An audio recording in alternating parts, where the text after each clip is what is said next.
باب ذكر الله تعالى قائما وقاعدا ومضطجعا ومحدثا وجنبا وحائضا إلا القرآن فلا يحل لجنب ولا حائض. قال الله تعالى: إن في خلق السماوات والأرض واختلاف الليل والنهار لآيات لأولي الألباب والذين يذكرون الله قياما وقعودا وعلى جنوبهم. وعن عائشة رضي الله عنها قالت: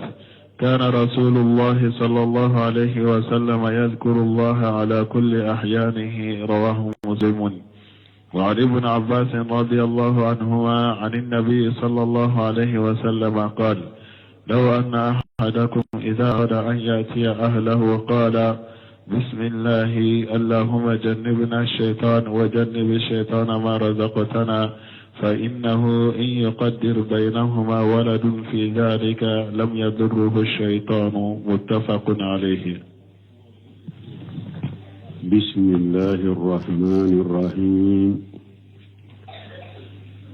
والصلاة والسلام على نبينا محمد وعلى آله وأصحابه وسلم تسليما كثيرا. سبحانك لا علم لنا إلا ما علمتنا إنك أنت العليم الحكيم. أستغفر الله الذي لا إله إلا هو الحي القيوم وأتوب إليه. اللهم انفعنا بما علمتنا وعلمنا ما ينفعنا وزدنا علما. بي تراتا سوية هجرية باكلة أني كمناني أني بيناني أني ولنفلا شهر الجمادى الآخر من هجرة سانكال ورنا بسويني أمغاني دورنا. ميلاد النصارى وكجاتي بافلاني مغاني دورو سانكال تاني فلانا بسويني تاني ورنا. أمبي دولة بو مسجد رجاق وانبوكونو درسوا الحافظ النووي أكا كتاب كونو رياض الصالحين بندمناكو باب ذكر الله تعالى قائما وقائدا ومرتزيا ومهدسا وجنوبا. كوني بوندا من بايرايكا على قسما إجولي ika ala kosuma ishigile, ika ala kosuma idale, ika ala kosuma ni isalijitila, ika ala kosuma ni janababila. Wahaidan ika ala kosuma fana ni musonna be kalobola. Illa al-Qur'an fuqrana fala yahillu li junubi wala haidi. Kumi Qur'ana kala wote daga janabatoye, wote daga musoye min be kalobola. Derisu teminan kumana ninna kafo kuma fula obe janabato tala. Doko janabato be sega Qur'ana kala, doko janabato te sega Qur'ana kala. Me kuma sahale nye minye ni doni kiba uya giriya janabato te sega Qur'ana kala foika ko. Kata Ibn Taymiyyah Ibn Qayyim majhabin nani allazina daima libusili nimiya Ibn Baz Ibn Usaymin uyode giriya ka udellaw ke hadisa udoye ani sheba uni salafu katabolo uko kuma min ka giri janabato pese ka Qur'ana kala fo ikako bo minye muso min koni be kalobola ni ale ka haju shera Qur'ana ma bese ka Qur'ana kala me atese ka tari ka to kalobola ate Qur'ana ta fona ya soro gamba tegela ube aye Qur'ana ta foroko kono sino kana Qur'ana ta na tege ka to kalobola me bese ka Qur'ana kala kunna ube ni telefoni babolo musomin be kalobola ube bange jola bese ka Qur'ana kala na te Qur'ana yere deta. Minye demisenun ta fana ye o nyininkara doni kibaw kumaw jamhuru be minka demiseni na fana be kuranata be salli jideta sosoli nana demisen fitinu de tala munum be kala nyorowula ni ko wakati wulu ka salli jita kama kurana la ko be ke ko gelenye wal doni kibaw ko dola ko anyuma karamogo bombaje bafo chogomi karamogo ube demisenu ka wodi jum akoy ka demisenu nya mariya kana qur'ana ta fo ka salijideta ni o yoro doni ko do yen no yakala nyuman ko ne munya pour demisenu ni a jogo kallamo karamogo ku nya mariya nu be qur'ana da falenta ko saliji kota meni demisenu min ye qur'anda ta ka sura masalijita ko basitala wana nyogona yawa gole ya koso no ya beseka kola ni demiseni min nyata masalijita ko basitala ne nyuma iku nyamare ka salijita puru una jogona lamo qala allah ta'ala ala qala min qur'talendo inna fi khalqi samawati wal ard ko abe sanka bawlon fula dadila ani dugma kololon fula waqtilafi al-layli wan-nahari ani sunu tilebe nyon fale minna la ayati li ulul albab ala ko taman se chaman de ben nonuna hakili mawye alladhina yadhkuruna allaha qiyaman wa qu'udan wa ala junubihim hakili mawye jonye mo munum be ala ko suma u jole u be ala ko suma u sigile u be ala ko suma nu dalembe kerew ka wadila unka وأن عائشة رضي الله عنها كارثمنا أن عائشة ملك جيكب وما قالت كان رسول الله صلى الله عليه وسلم وألك تشيدن تنكر لك ترونا كسبك يذكر الله على كل أحيانه رواه مسلم وتشيدن تنبي على قسمك الله على بلا وأنكم منكم هرني جنبا بلا ibesiga qur'ana kala wulu yu kadella ke min de ko pasiga qur'ana e jikiruye munun ko ay janaba to te siga qur'ana kala ko ni jikiru nana ka gorobali fote ko akacha bebla ala kosmo de ka qur'ana sentola wulu fana ya jabinu oye ko ciden tumbe mba amba setu ko hadisa na ciden tumbe ala kosuma kala hala bela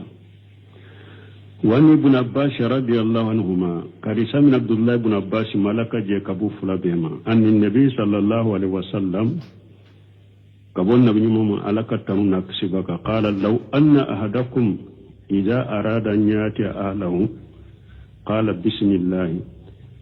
كيرين قد دولا كله نيبا في كي مسجد نغنيا نيكو بسم الله اللهم جنبنا الشيطان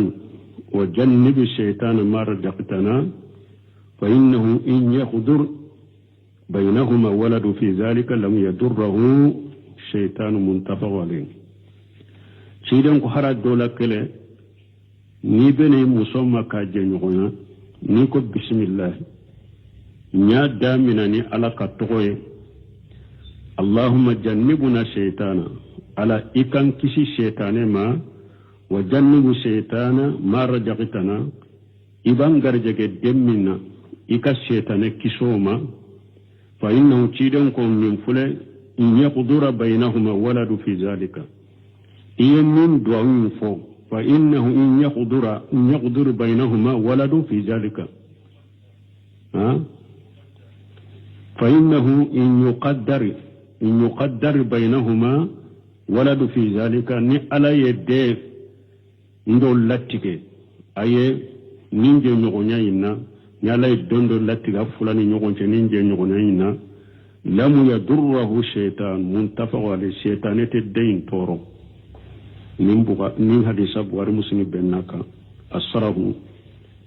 نندنا صرح لا قال لحافظ النووي رحمه الله تعالى مين حديثات tanga bagan nawawi alaka nema la min korota len wako babu zikrillahi ta'ala qaima wa qaida umur tajiya يعني لنيني أن الإنسان هذا مدى ينبغي له أن يذكر الله تعالى في كل حال قائمة وقائدة وعلى جنبه بند لنيني مني أكاك هذا مدينك على قسمة إكالله على بلا إجوليو إشغليو إدالي كريكا ثم أساس هذا رحمه الله بقوله تعالى وقف يا قد دليل لك نيما يا قد دليل لك على كما على من قرطالندو إن في خلق السماوات والأرض واختلاف الليل والنهار لآيات لأولي الألباب الذين يذكرون الله قياما وقعودا وعلى جنوبهم ni aya be ali murana kono qawluhu ta'ala ni ala qala min qur'an fi khalqi samawati wal ardi yani fi jati samawati wa jati al ardi bima fihima min ajaib makhluqati Allah ta'ala mana sanka ba yire jati dali duma kolo jati dali ani kabako danfe alaka danfe kabako la mamunum be sanka ba ni dugu kolola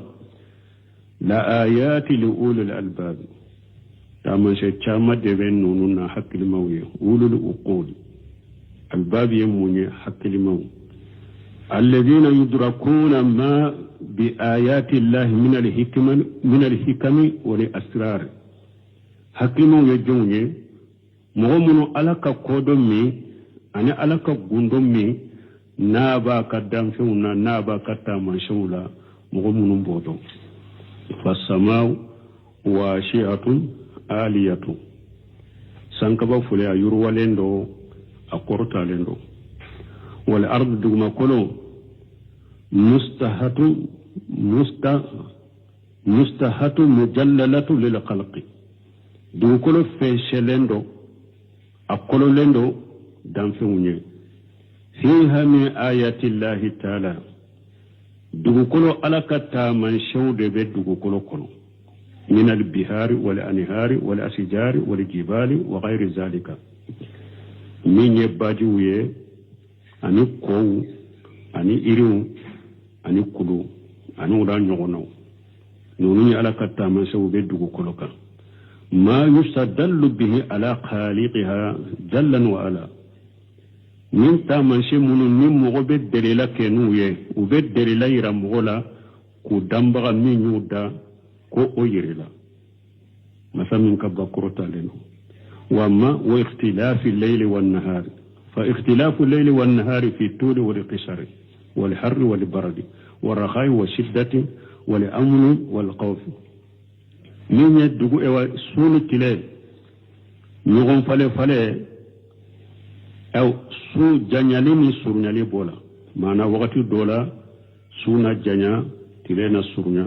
wakati dola tirena surnya suna janya wal har wal bard ani kalaya ani sumaya wakati dola tirena kalaya sufila na sumaya wakati dola sufila na kalaya tirefila na suma waraqai wa shiddati ani nogoyani kelaya wakati dola tilefela na nogoyaye sufela na gelayayka wakati dola sufela na gelayay bolo tilefela una nogoyaye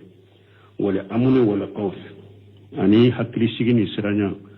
wakati dola tilefela la hakli sigilendo me sufela la hakli sigite siranya be wakati dola fana sufela la hakli sigibe me tilefela siranya be wal bu'us wal afiya ani ewa minye jatiga uni lafiya wuye gele ya uni lafiya wakati dola tilefela la lafiya lente sufela la ina lafiya wakati dola sufela la lafiya lendo me tilefela la ite lafiya wa ghairi zalika anin nunu na nyogona fiha aidan ayatun azimatu sunu tile nyogon fale tuguni taman shebba de bula taman shebba wal insanu hadamade إذا تلا تاريخ البروز نموني دولو بويرو نتلو بويرو ني أولو اللجه وارا تقلبات الليل والنهار واختلافها كسون التلي يلما كل لجه أنو نغن فلفل كل لجه أرى من آيات الله العذيبة ما يجداد به إيمانه إذا ألقى التامنش كفا كلهم دي ولا من بكلمة يجيري وقوله ألقوا الذين يذكرون الله قياما وقعودا وعلى جنوبهم هذا هو الشاهد دليل يرو يرين نيندي يرو دي يذكرون الله في كل حال وبي ألقوا سم الله لبلا قياما وجوله وقعودا أنو سجله وعلى جنوبهم أنو نوبو كروكا في كل حال لا لبلا ثم ذكر رحمه الله حديث عائشة رضي الله عنها وكفي والله بغى على كنما أي عائشة كحديثه قالت عائشة كان النبي صلى الله عليه وسلم يذكر الله على كل أحيان كتيرنتم بألا قسما كالله لبلا أي على كل الأزمان وقت بلا في كل زمن وقت بلا يذكر الله قائما وقائدا ومرتزيا وقت بلا تيرنتم بألا قسما الجولي أبي على قسما السجلي أبي على قسما الدالي حتى أن النبي صلى الله عليه وسلم هل النبي ملك تنونا كشباك ندب للمسلم أن يذكر الله عند جماع أهلهم هل تيرن سلام الله سو إيكا دمبيا جنيه وغتيك على قسما فقال تيرنكو لو أن أحدكم جاء أتى أهله قال بسم الله تيرنك دولا كلي نيبني كمسوما إيكافو بسم الله اللهم جنبنا الشيطان على إيكا أنكسي الشيطان ما وجنب الشيطان ما رجعتنا إيكا الشيطان كسي إبان غرجك الدم من إيكا الشيطان كساما فإنه إذا قضي بينهما ولد ني على يدل تغفلني نغنشي لم يضره الشيطان شيطان تدين تورو نمغو نبي مسجن ونيني دوفو ففي هذا أبننا دليل على أنه ينبغي لك أن تكسر من ذكر الله في كل حال دون لبني حديثا لكو أكاك هذا مدنيا إكالا كوسما إكالا هلبلا على كوسما إكا تشايا إكالا هلبلا إلا أن العلماء مفود دونك بغو قالوا دونك بغو كو لا ينبغي أن يذكر الله تعالى في الأماكن الخجرة دونك بغو أمان كي كالا كوسما يرو نيغوليونا يرو منون نغولندو نيغولندو مثل أماكن قضاء الحاجات المراهيد مثال لكم نيغو كونونو إكنا أمان كي كالا كوسما يرولا ونهاوها أنونا نيغونو تكريما لذكر الله عز وجل عن هذه الموادي وفنا لنين من يبروك على كتغو كوبونا كالا كوسما يمبونا كابونا كابو كافولي بونا كابو نينكو نيورو كافولي بونا كابو نيورولا معنى كالا كوسما بونا كنفو نيورولا يرون يقولوا يرون نقولوا كم ينجون هكذا ذكر بعض أهل العلم نينشو ولا دوني كبا ودويا فو نينشو ولا والله أعلم باب ما يقوله عند نومه واستيقاظه عن حذيفة وأبي ذر رضي الله عنهما قال كان رسول الله صلى الله عليه وسلم إذا آوى إلى فراشه قال باسمك اللهم أحيا وأموت وإذا استيقظ قال الحمد لله الذي أحيانا بعدما أماتنا وإليه النشور رواه البخاري. باب ما يقوله عند نومه واستيقاظه من يبون داي هذا مدين نيبه داك شنو ibe duawu min fo ani ni kununa kabo sin wala ibe duawu min fo min bonda bina kuma oka anni hujayfata wa abi jarri radiyallahu anhu qala kari samina hujayfata mani abi jarri alaka je kabo fula be mo fula ko kana rasulullah sallallahu alaihi wasallam jaa wa ila firashihi ko je ciden tunkera na ba fe kanada akadilanka قال بافو باسمك اللهم أحيا وأموت aba funtigi ala ndarani e ala katoye allahumma ahya wa amutu e ala debe nyana malike e ala debe fatulike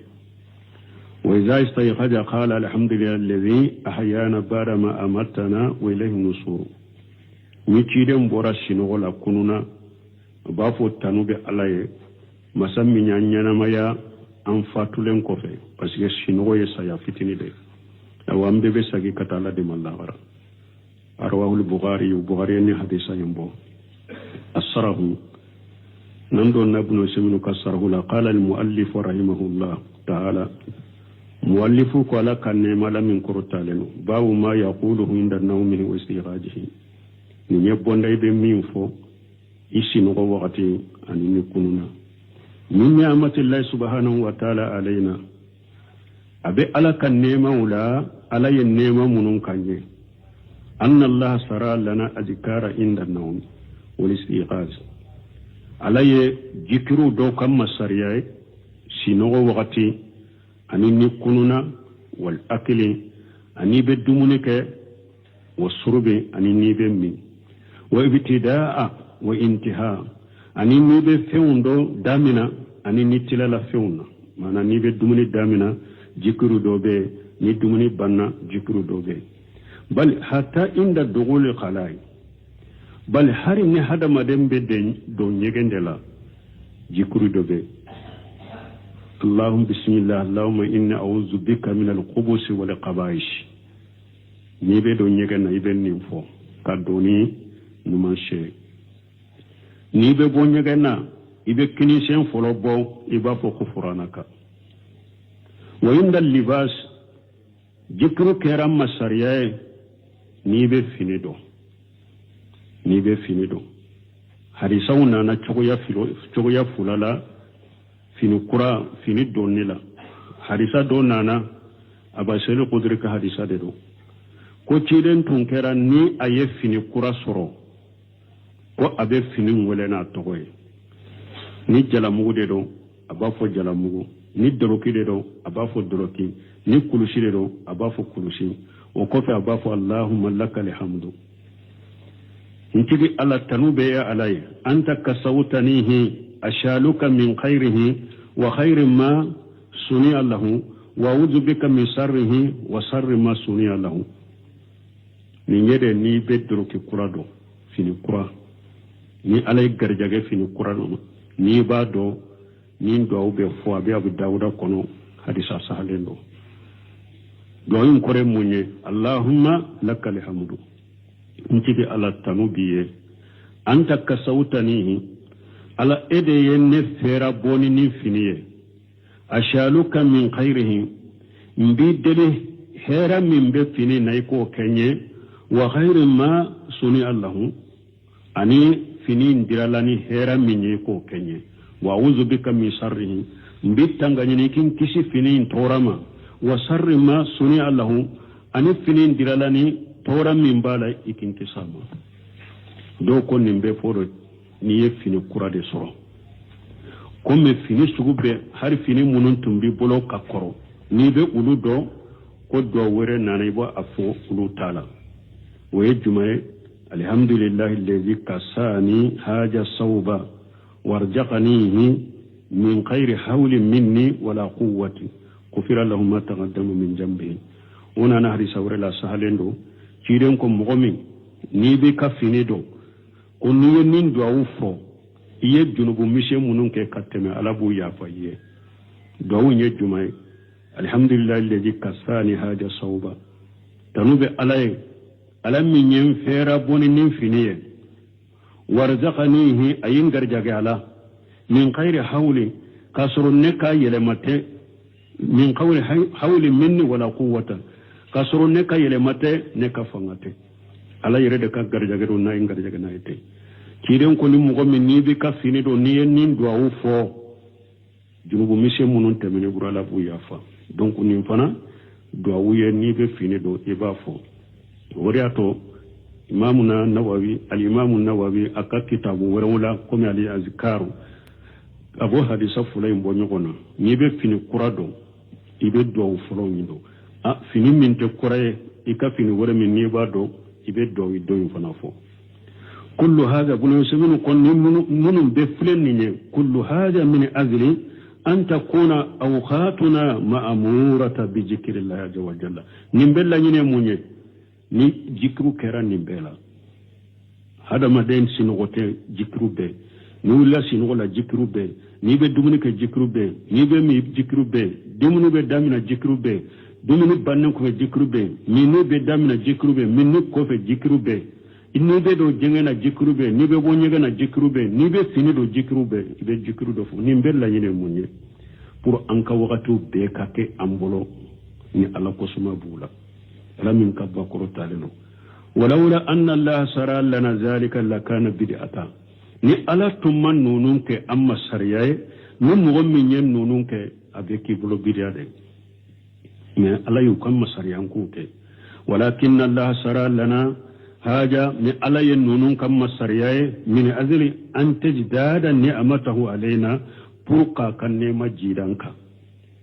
bi fili hajihi ta'ati ni nimbato kele nimbato keliye ala yen nunun kan ka sariya ka pour kan akan nema jida an ka ninin bato fin keliye famina hajar hadis abe ulula ni hadisa alladhi jakkarahu almuallif anhu jayfata wa abi jari radiyallahu anhuma hadisa ni muallifu ya mina kabu jayfata ma ani abi jari laka je kabu fulabema anna an-nabiy sallallahu alaihi wasallam kana jaa ila firashihi ko ciren tunkera نابتا كداء دلنكا قال باسمك اللهم أموت وحيا إجاء أوا يعني جاء جهب إلى فراشه وأراد أن ينام إجاء وقرمي نتشيرين تارا نابا في كداء دلنكا كشنو أتنبافو قال باسمك اللهم أموت وحيا ندارني ألا كتوغي ألا دبنيانا ملك دبي فغالبي لأن الله سبحانه وتعالى بس على السنة علينا كروتا علينا هو المحيي المميت على ديننا ملك لاي على دي فقالك لاي وهو المحيي يحيي من شاء على ديننا ملك لا بمغول لا نيانا ميا مغمن يالا جيا وهو المميت على دي فقالك لاي يميت من يشاء على بمغفا من فقالي على جيا فتقول باسمك اللهم أموت وحيا ewa ibafo ni ala ka toge mbenya manu ala ka toge mbesa ni ala ka toge ay amutu ala ismika wa haya ala ismika mana mbesa ni mbesa ala ka toge ka nimbenya namaya ala ka toge ka munasabatu hada dhikri inda an-nawm huwa anna an-nawm maut munna ni ko ala ko suma be fo sinogo wakati parce que sinugo sayade do lakinnahu mautun asghar mais saya fitini de do sinugo ye sayade wodi ya ton nin do be fo sinugo ton bismika allahumma amutu wa haya munna abefo ni mo be sinugo parce que sinugo ye wa sayade mais saya fitini de do kama qala allah ta'ala kum ni ala ko ala min qurtalenu wa huwa alladhi yatawaffakum bil layli ويعلم ما جرحتم بالنهار ثم يبعثكم فيه alako aya kono suratul anami kono ala de masay na bawu faga sufelala nin fagali la nyine munye sino ala de masay na bawu faga sufelala kawla sino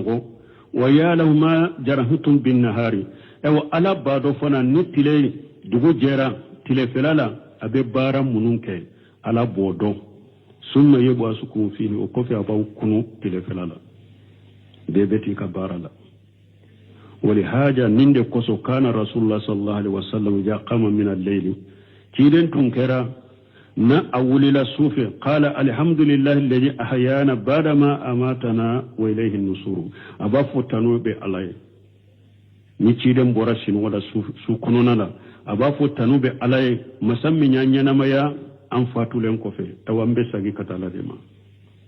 fatahmadullah alladhi ahya ba'da al-maut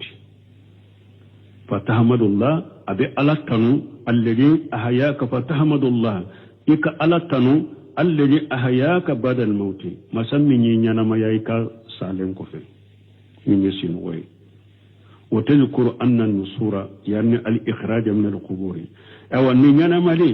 كولي كبو سينولا أبي هكلي جيجي موريلا بولي كبرو كنو أبي هكلي جيجي بولي فنالا كبرو كنو يكون إلى الله عز وجل ني إبكي كتا ألما فتتذكر ببعثك من موتك الصغرى بعثك من موتك الكبرى إنا ميري كتاسي وألا فلكي كان ينمالي منك كابو سيفتني لا وني حكري جيجي ينمالي كمبابا فنالا كي ينمالي كابو كبر فنالا قياما كان ينمالي كوفي قياما وتقول إباف الحمد لله الذي أحيانا بعدما أماتنا وإليه النصور تنوبي على مسمى نيانيا أنفاتو لن كوفي أو أمبيبي كنو كساقي كتالي على دم الله غرام وفي حاجة بيننا الدليل على حكمة العظيمة في حاجة النوم دليل بيننا على حكمة على كود من بي نيشن غلا الذي جعله الله راحة للبدن أما سبقا شنوغمي على ياكل لا فياي فاريكولوما شيغي من يفاريكولوي سروساني كاشنوغو وتنسيتا فيما يستقبل أو شنوغو بك سبب كيف رفوني إكا وقت ناتالا يهذا مدين شنورا إكساني كاشنوغو شيغي من بيت تنبيلا شنوغو بولاتا أبي فاريفوني إبيني شكو منونا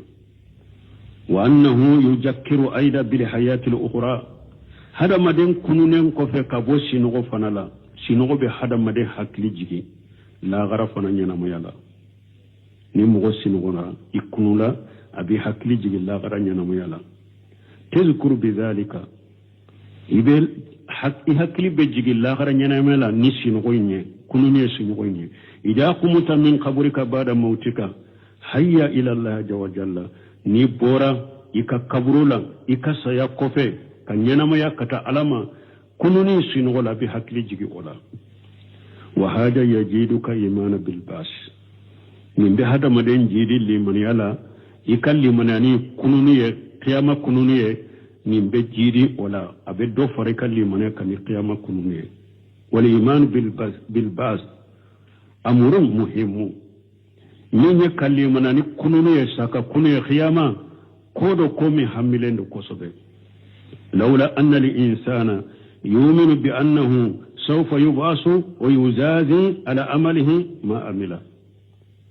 ni hada maden tundalen tala kafu yomal qiyama do ala bin kunu abin saranin ka barake tawye hada maden tunte barakewo ni hada maden tumma dalla garala kadda qiyamala ko qiyama ala bin kunu kin sara nin ka barake tawye ni hada maden dalen tunten ninna ite barake wali haja nadidu kathira min de koso amba soro ka chaya anna allah yakhrunu al imana bil yawm al akhir bil iman billah azza wa jalla akacha kallimana nilla gharay ala banil limaniya kallimanani dolla bay akacha ala bani limaniya tugu nyogo na minye kalimanani alay akacha kalimanani alay ani kalimanani la garay ala butu nyogo na kama qala taala kumini ala qala min kuru ta'alun wal mu'minuna billahi wal yawmil akhir minu limanani alay ani dollaba wa ayatun kathiratu fi hada ayat chama benina kalimanani alay ani kallimanani lagaray aya chaman de benni ala ben nunu fulatu nyona fali hasinu lanyini annahu yanbaghi laka akaka iye ija awaita ila firashika ni benadda ikadilanka kashinugo anta gula ikafo bismika allahumma amutu wa haya ni e alaka toge mbesa ni e alaka togo de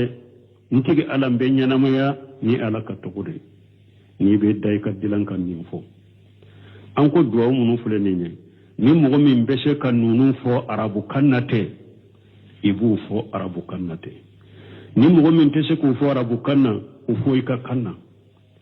ala idale kadilan kai kafo ala mbe sani e ala ka togode mbe nyanamani e ala ka togode nite se arabu kanna pew afoy ka kanna wa iza astaykhajita ni kununa taqulu kafo alhamdulillahi alladhi ahyana ba'da ma amatana wa ilayhi nusur ikafo tanube alaye masammi nyanamaya am fatulen ko fe ambe sagi kata ala dema afo arabu kanna ni kununa ni te arabu kanna afo ka kanna ni kununa kabosin wala ikafo tanube alaye masammi nyanamaya am fatulen ko fe ambe bo anka kaburu kono kasagi kata ala dema wallahu limuwaffiq باب فضل حلق الذكر والندب إلى ملازمتها والنهي عن مفارقتها لغير عذر. قال الله تعالى واصبر نفسك مع الذين يدعون ربهم بالغداة والعشي يريدون وجهه ولا تعد عيناك عنهم. باب فضل حلق الذكر والندب إلى ملاجمتها والنهي عن مفارقتها لغير أجر. من بوندا مي فسمانتيا من بي على قسما يرولا أنيكا الله سو على قسما يرو أنكا جانتولا أنكا كي وكنكا درسو ديرو مسيرولا akera be dersidu qur'ana de ka hadisaw de ko pour ka dina famu akera abe misiri kono bebi ka jikrula ko mu bena fo chogomi akani wannahi ani kambali am mufaraqatiha li khairi ujuri mugo kana ala ko suma faranyogonya ni ujurati bolo ni ujurati la ke ala ko suma yorowula misirula qala allah ta'ala alakum masamin kurotalelu واصبر نفسك ما الذين يدعون ربهم بالغداة والعشي يريدون وجهه ولا تعد عينيك عنهم ala ko cide ma iyere la sabali ki yere fara mogoka mogo munun be ala ko soma sogoma ani ulafe kaninya teme nono na ko be jiya dunke la jede wala ta'addu aynaka anhum kaninya teme nono na ko be jiya dunke la jede iyere la sabali ka fara nono de ka bon avec comme ni hadisa kajar mbe hadisa yi ngorobali fo ka korfo ni ala sonna comme wakati mase doni fana ni ala sonna drisure ambe bonda intakata انت آيات التفسير آية ambe آية اندرو تفسير كادي سوبلا الصرح قال المؤلف رحمه الله تعالى باب فضل هلاق الذكر يعني الاستماع على ذكر الله عز وجل ثم ذكر الآية الكريمة نيمونيا كفر نيونكا على قسماي وفسمونتيا وكفاي آيافو men ninka perper la tige de nanko kafara nyogon kala kusume parce que perper la tige bena fo derisul laba parce que do fana be be derisul do lamme te derisul do lamme sino u faram fansha bena derisul laba na hadisa nunu tan sarahula faram fansha bena no ko kafara nyogon ka ala kusuma bunu semunu yere ba tawsiri aka fara nyogon ka misirula ala kusuma kosome be kitafoni yere aw be misiri kono nimba ka jikiru fona yere nimba ka jikiru fona yere nimba ka jikiru fona yere la nyini ode la nyini te ko jama be jikiru fo nyogon fe o be kelemba fo to ba fo anu fe minye bahjatu najirina tigi Allah ba dongere mbeno fana fone akon la nyini ni jikiru mun fule ni nye ka fara nyogon ka misiri kono ala kosuma koso akon la nyini yede qur'ana derisu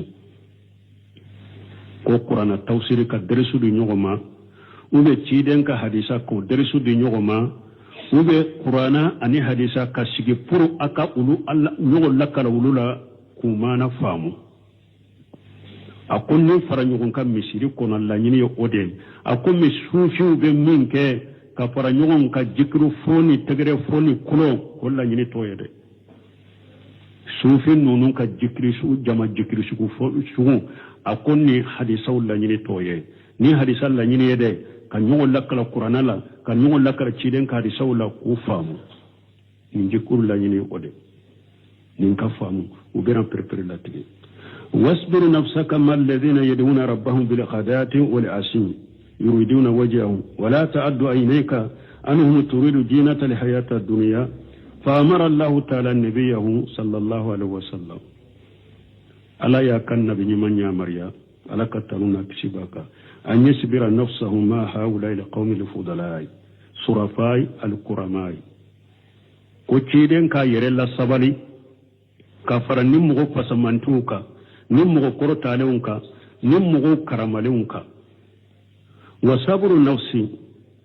ني سبالي لي يعني حبسها كنمنا واحبس نفسك معهم يرمنا كفر نونك فإن هؤلاء القوم خير من تجلس إليهم نينو مغو كانكا شيغي كفر مغو منونك نونو مغو يو أنيمان دي على قسم بغو قوله يدعون ربهم بالغداة أي في أول النهار وبالأثي في آخر النهار ناكو بوتي على قسم وبوتي على ولا سغما ويتلي دامنا ولافي ويتلي اللبا ومن ذلك نوسمنا كو أبو كنو إن شاء الله من على يكنو الاستماع على صلاة الفجر وعلى صلاة العصر من مغفر لا يغن كم مسيري كنو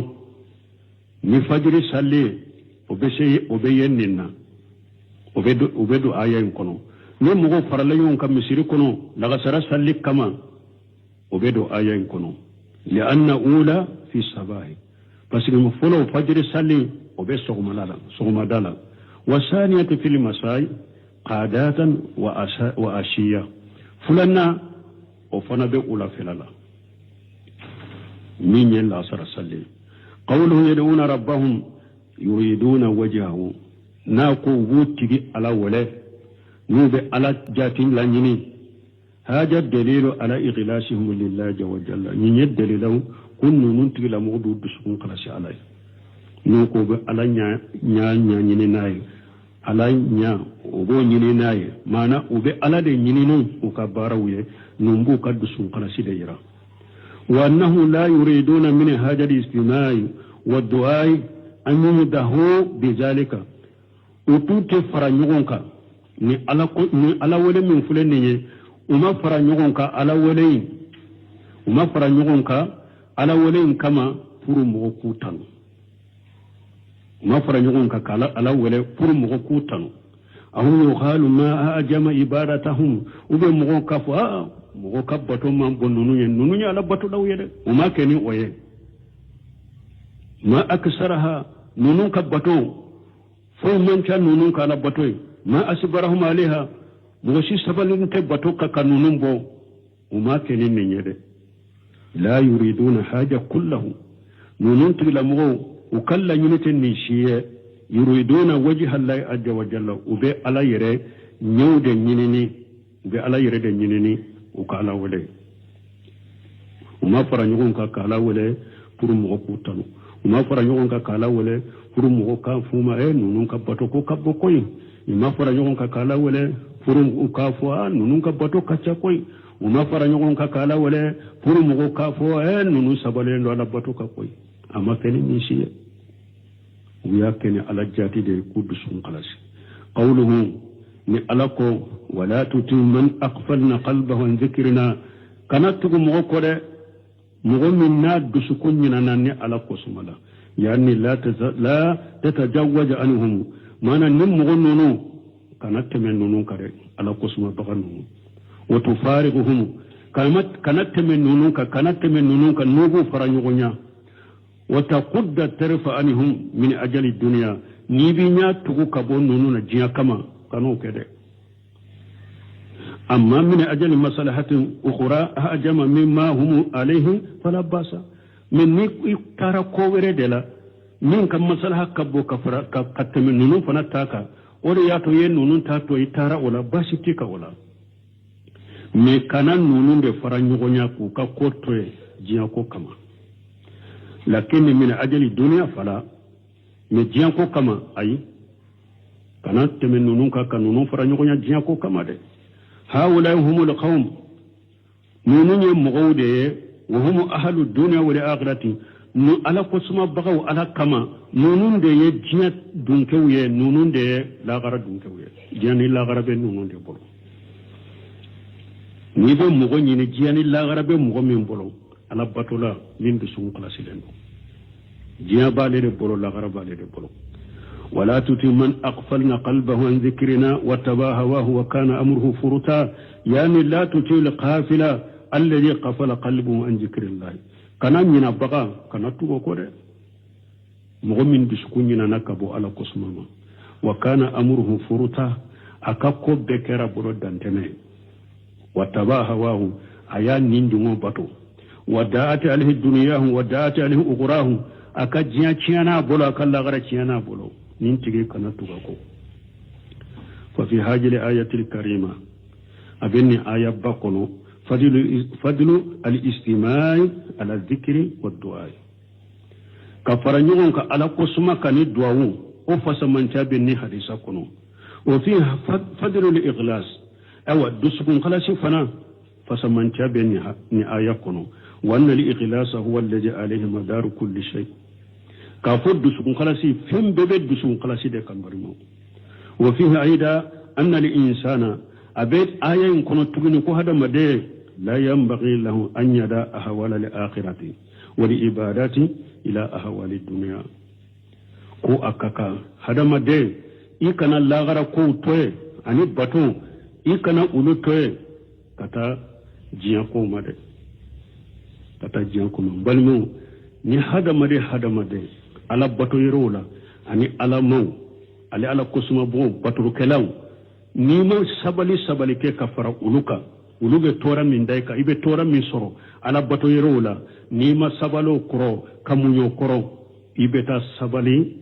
jiya nyini na koroye sikasi tola ni hada made ma sabali ala bato law koro tora min bi soro ala bato yerola ka sabaro koro ka continue ka ala batolo ina ala kasumala ni bora ala batolo chela dongodo ibeta sabari jiya nyini nan koni koro ulubu takila ibamu ati sagola wala ni aya tafsir ni bulu semin abafu ka kitabu kono hiliyatu talib ilmi sarahu akwada madengi jantu yerela teru yesabade teru hada made teru ye sabade jenyogu ye sabade ako teri de be shidequl manfa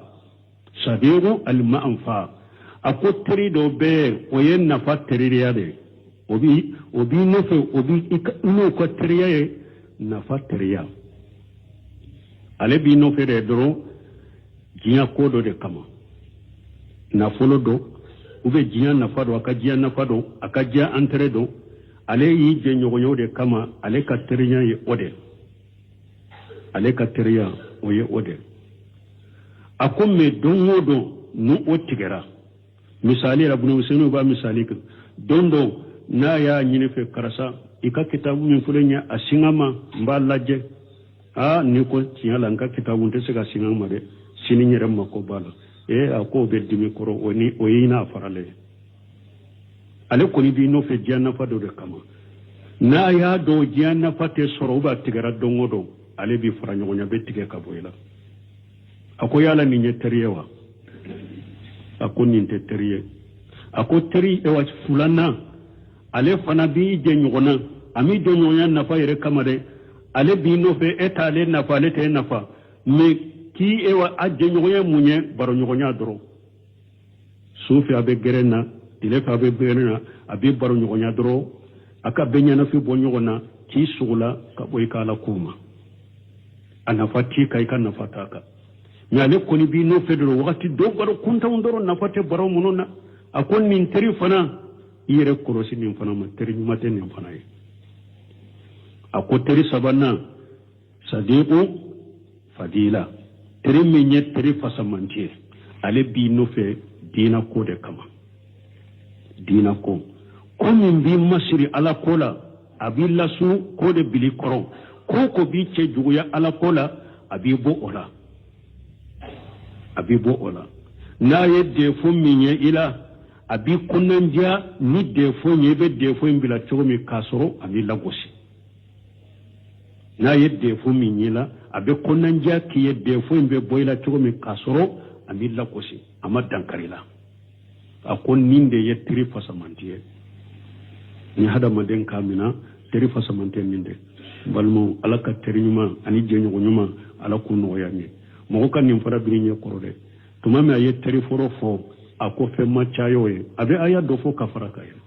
ako teri sugu de kacha jiyan kono bi shabe ko ni manfa min ka teri yana jenyo nya bi no fe na fare kama doro na be na fa soro ila doro abi no fe ode kama no wonna fa intigera don wodo ube aya do den ni no fe min kama tesoro o ya banne afarala de ewa faralin min do fana yama alama fare kan to ko cinya min je nyogo sigu nin tere sugu de kacha jian kono ko so be sisa mi sadiqul fadila fasamanta tere fasamanta je nyogo o ka dogo de ala ko ode no yanyi subhanakallahumma rabbana bihamdika ashhadu an la ilaha illa anta astaghfiruka wa atubu ilayk أعوذ بالله من الشيطان الرجيم بسم الله الرحمن الرحيم كتاب الرياض الصالحين باب ذكر الله تعالى قائما وقاعدا ومضطجعا ومحدثا وجنبا وحائضا إلا القرآن فلا يحل لجنب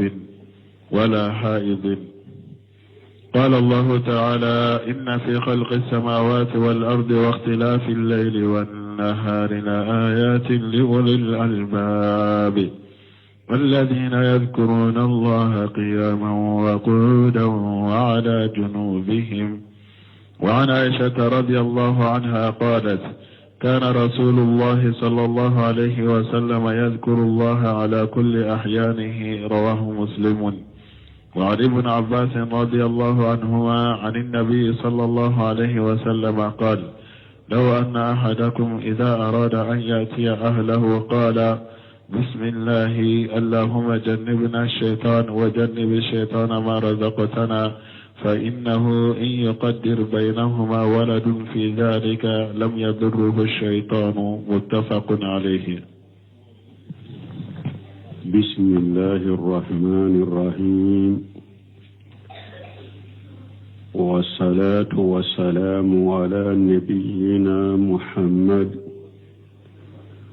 وعلى آله وأصحابه وسلم تسليما كثيرا سبحانك لا علم لنا إلا ما علمتنا إنك أنت العليم الحكيم أستغفر الله الذي لا إله إلا هو الحي القيوم وأتوب إليه اللهم انفعنا بما علمتنا وعلمنا ما ينفعنا وزدنا علما بي تراتا سوية هجرية باكلة أني كمناني أني بيناني أني ولون فلا شهر الجمادى الآخر من هجرة سانكال ورنا في سوية أمغاني دورنا ميلاد النصارى وكجاتي بافلاني مغاني دورو سانكالو تاني فلانا بيسونيو تاني ورنا أمبي دورة بغو مسجد رجاق وانبوكونو درسوا الحافظ النووي أكا كتابو كونو رياض الصالحين بندا مناكو باب ذكر الله تعالى قائما وقائدا ومدتزيا ومهدسا وجنوبا كن بندا من بايرايك على قسما إجولي إكا على قسما إشغلي إكا على قسما إدالي إكا على قسما ني isali jitila ika ala kosuma ni janaba bila wa haidan ika ala kosuma fana ni muso na be kalobola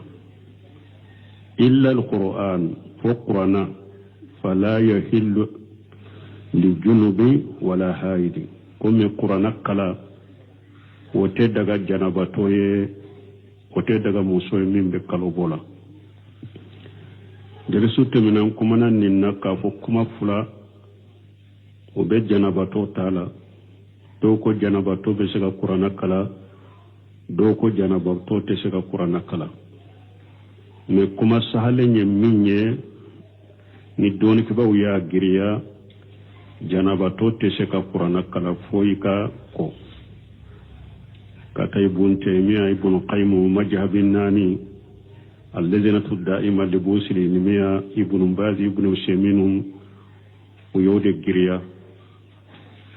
كا ودلو كي حديثا ودوية أن الشيبة ونسلفو كتابلو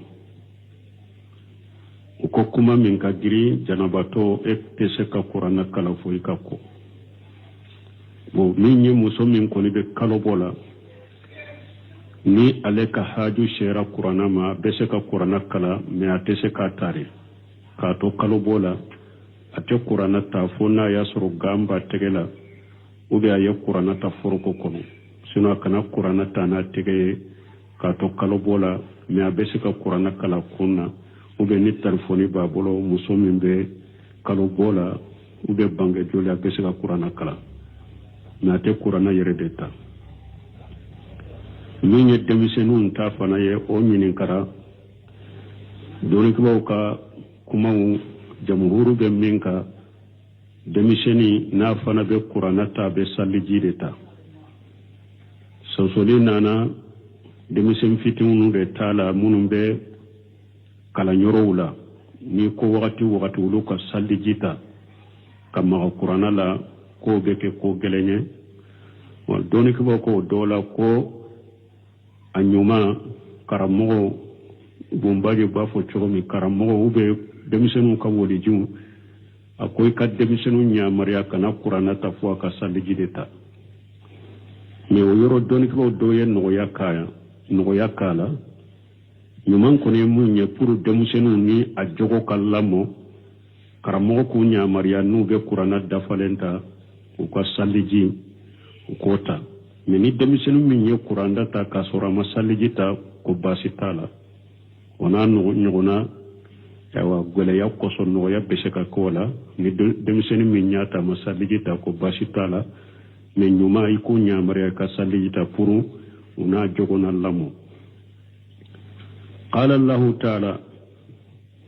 ala ko ala min kɔrɔtalen don inna fi khalqi samawati wal ard ko abe sankaba 7 dade la ani dugumakolo 7 waqtilafi lleyli wannahar ani sunu tile be ɲɔgɔn fale minna la ayati li ulul albab ala ko taamanse caman